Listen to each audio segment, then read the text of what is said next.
ఇంటిపైన ఉన్న నక్షత్రం క్రిందకు దిగింది. నూతన పాటల హడావుడి తగ్గింది. పాటలు పాడిన గొంతులు జీరబోయాయి.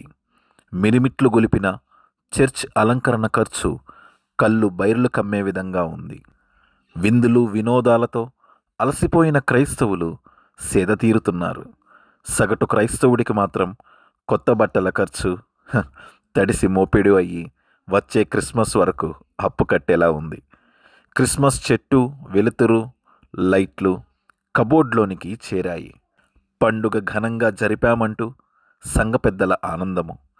క్యారల్స్ ధూమ్ధాం చేశాము, ఇక రెస్ట్ తీసుకొని మరుసటి సంవత్సరము కలుద్దాం అంటున్న యువకులు. చేసిన దానాలు లెక్క పెట్టుకుంటున్న పేదలు. దానం చేసిన ఫోటోలు పోస్ట్ చేస్తున్న సెలబ్రిటీ పాస్టర్లు. ఎవరి దారి వారిదే. ఒక నెల హడావుడి ముగిసింది. ఎవరి దారిన వారు వెళ్ళిపోయారు. మరుసటి ఏడాది కలుస్తామంటూ అందరూ వెళ్ళిపోయారు.